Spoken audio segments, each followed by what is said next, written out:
Have you ever had a connection with someone that seemed promising, only to watch it fade away as she lost interest? It's a painful feeling, especially when you look back and wonder where things went wrong. There's an old saying, you never realize what you had until it's gone. But what if you could reverse that? What if there's a way to reignite the spark and get things back on track?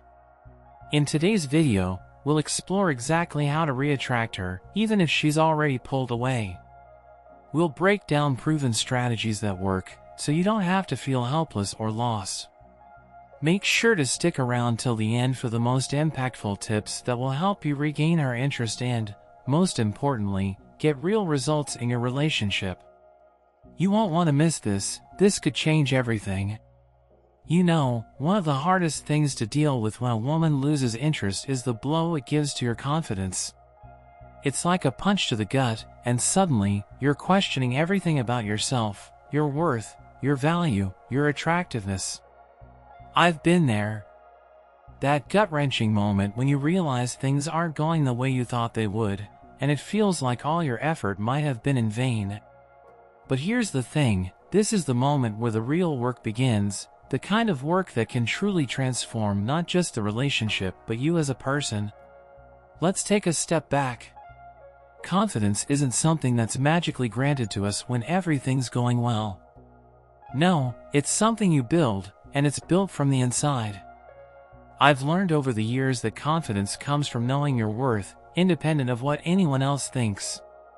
It's about taking stock of who you are, what you bring to the table, and the value you have as a human being, regardless of how a relationship is going at the moment. It's easy to get caught up in the idea that a woman's interest or disinterest defines us, but that's just not the case. You're not defined by her reaction to you, and let me tell you, if you can find your confidence again, it's like magic.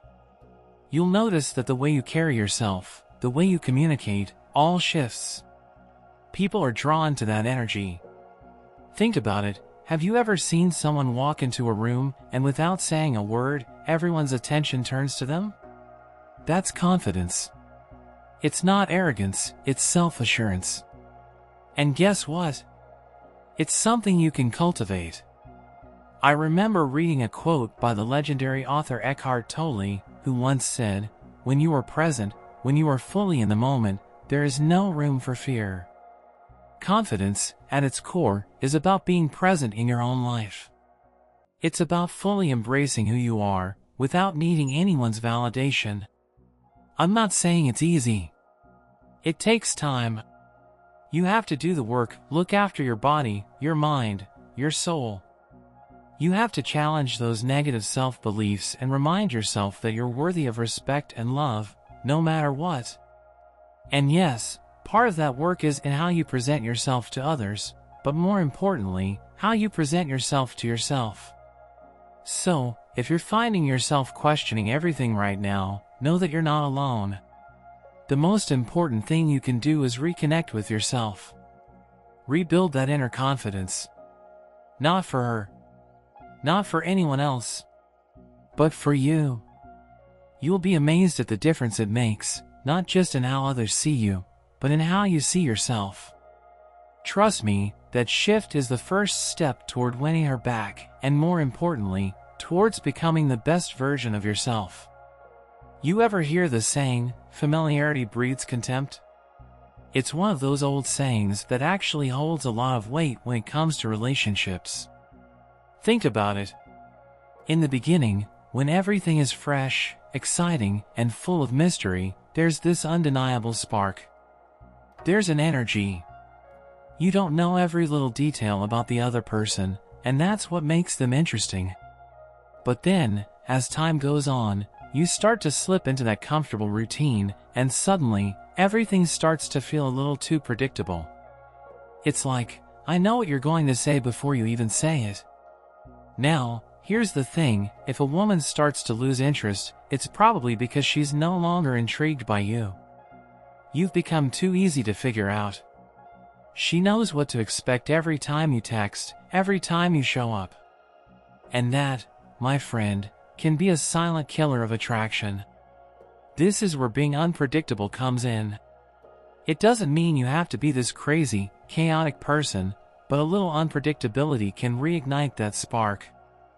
I remember a time when I was in a relationship, and things had gotten a little stale. We had our routines, our inside jokes, our usual hangout spots.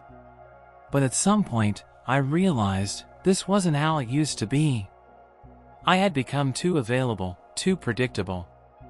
So, I switched things up. Instead of waiting for her to text me, I left it a bit longer. Instead of always making the same dinner plans, I surprised her with something completely out of the ordinary, a spontaneous trip to a place she'd always wanted to visit. It wasn't about playing games, it was about creating an air of mystery again. When you start to be unpredictable, when you add in that element of surprise, she'll start to wonder, what's he up to? And that's powerful. It shifts the dynamic. She starts to see you through a different lens, not as the guy she already knows, but as someone she's still curious about. You don't need to reinvent yourself overnight, but little things can make a huge difference. Don't be too available. Let her feel a bit of distance, not emotional distance, but that sense of unpredictability, like you're a bit of an enigma. If you're always showing up on time, always texting back immediately, always agreeing with everything, it becomes boring. People crave excitement, and not just the type of excitement that comes with dramatic events, but the type that comes with uncertainty, the unknown. It's also a way of showing that you're living your life on your terms, that you have your own world, and that you're not reliant on her to define your existence. That's attractive. That's powerful. I think it was the writer Paulo Coelho who said, "When you are always trying to be normal, you will never know how extraordinary you can be." So, try being extraordinary by embracing a bit of unpredictability. Let her see you in a new light. Keep her guessing, and watch how quickly her interest is reignited. Let's be real for a second. When a relationship starts to feel distant, it's usually not because the physical attraction is gone. Most of the time, it's because that emotional connection has fizzled out. You've probably been there, right? When things start feeling a bit flat, and you're just kind of there with each other, but not really there. It's like you're both going through the motions, talking about surface level stuff, but not truly connecting. And honestly, that's one of the quickest ways for her to lose interest. But here's the good news, the emotional connection isn't gone forever. It can absolutely be reignited, and the key to doing that is through meaningful conversations. I know, conversations don't sound all that exciting, but hear me out. It's how you talk, what you talk about, and the energy behind it that can really bring you both closer together again. I remember a time when I was in a relationship, and we hit that rut. Every conversation felt like a script, talking about work, the weather, what we were having for dinner, and that was about it. I knew something was missing, but I didn't know how to fix it. So, I decided to try something different. One evening, I asked her about her dreams, like, really her dreams. Not the stuff she talked about on a daily basis, but the bigger, deeper things. What was her biggest fear? What's something she's always wanted to do but never told anyone about? It felt a little risky, but the moment we started talking about that kind of stuff, it was like something shifted. That's the magic of meaningful conversations. They create emotional intimacy.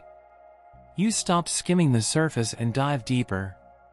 You start to show each other parts of yourselves that might have been hidden, and in that space of vulnerability, something new grows. And here's the thing, when you start to ask her questions that make her think, that make her feel seen and heard, it reignites that spark. It's like you're opening a door that she thought was closed.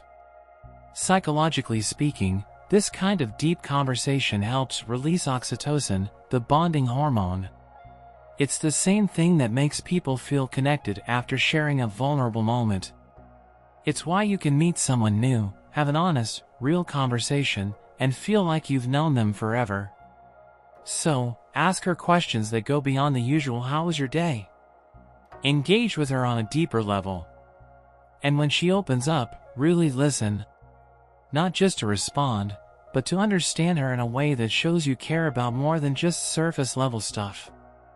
I think it was Brené Brown who said, "Connection is why we're here, it is what gives purpose and meaning to our lives." If you can reignite that emotional connection, you're not just rekindling the relationship, you're bringing purpose and meaning back into it. And that, my friend, is how you get real results. Look, when things start to go south in a relationship, it's easy to point fingers and wonder what went wrong. Maybe you're thinking, was it me? Did I mess up? What happened? And yeah, it's tempting to obsess over her actions, trying to pinpoint every little thing you did wrong. But here's a brutal truth I had to face at some point in my life. Sometimes, the best way to reattract someone isn't about changing for them, it's about changing for yourself. It's easy to get stuck in a cycle of self-doubt, wondering how to become the perfect person to win her back. But real growth isn't about molding yourself into someone else's ideal. It's about looking in the mirror, facing your weaknesses, and committing to becoming a better version of you. Let's be honest, there's nothing more magnetic than someone who is constantly evolving, working on themselves, and living a life of purpose. That's the kind of energy that attracts others, not because you're trying, but because you're living your truth and pushing yourself to grow, regardless of the relationship. I remember a time when I hit a low point in a relationship, things had gotten stale, and I was caught up in this unhealthy cycle of desperation, trying to cling to her attention. But at some point, I realized something huge: I had neglected myself. I wasn't growing anymore. I was stuck in the same routine, letting my personal goals and passions take a back seat. It was then that I decided to invest in myself. I started hitting the gym, reading more, learning new skills, and focusing on my career. The funny thing is, as I focused on improving myself, I started to feel different. I wasn't waiting for her approval anymore, I was finding my confidence in the process of self-improvement. And that's when something clicked. When you shift your focus from trying to fix the relationship to improving yourself, you radiate a kind of energy that's impossible to ignore.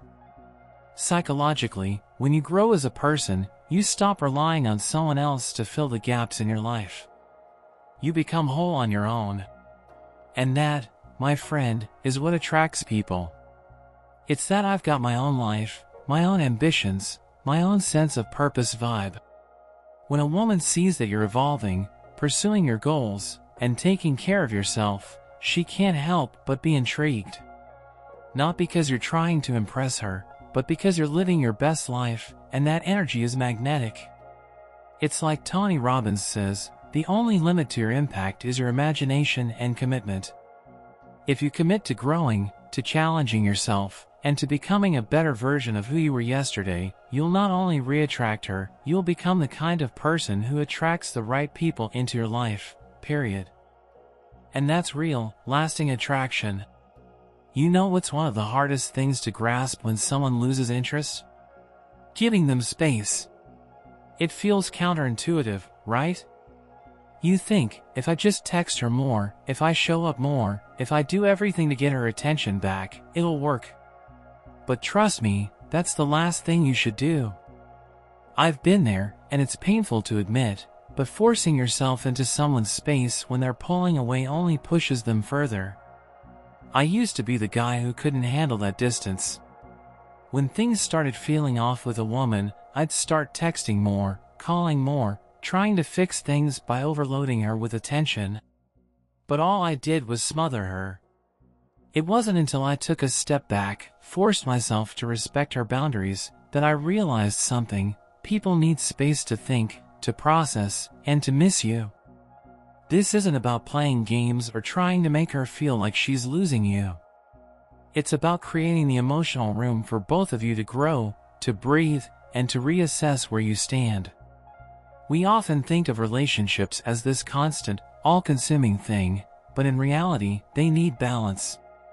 Too much closeness and you start stepping on each other's toes, too much distance, and you can drift apart. So, when you give her space, it's not about abandoning the relationship, it's about giving her the opportunity to reflect on what she wants and needs. I remember a time when I was dating someone and things started feeling distant. My instinct was to send more texts, make more calls, try harder. But I stopped myself one night. I told myself, you need to back off, respect her space, and just let things be for a while. So, I did. It was tough, but the result was eye-opening. After a few days, she reached out, not because I was constantly in her face, but because she realized I was giving her the space she needed to think and breathe. In that time, I focused on myself.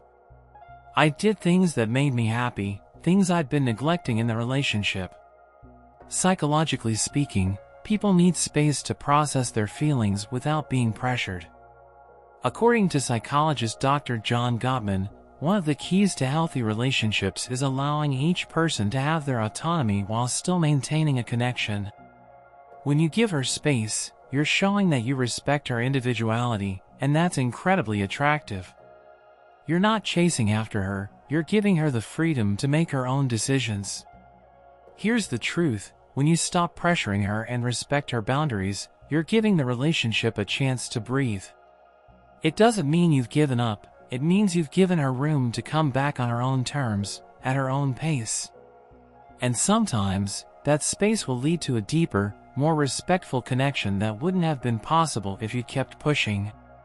Thanks for watching today's video on how to reattract her and get the results you want. Remember, true attraction is built on confidence, respect, and genuine connection.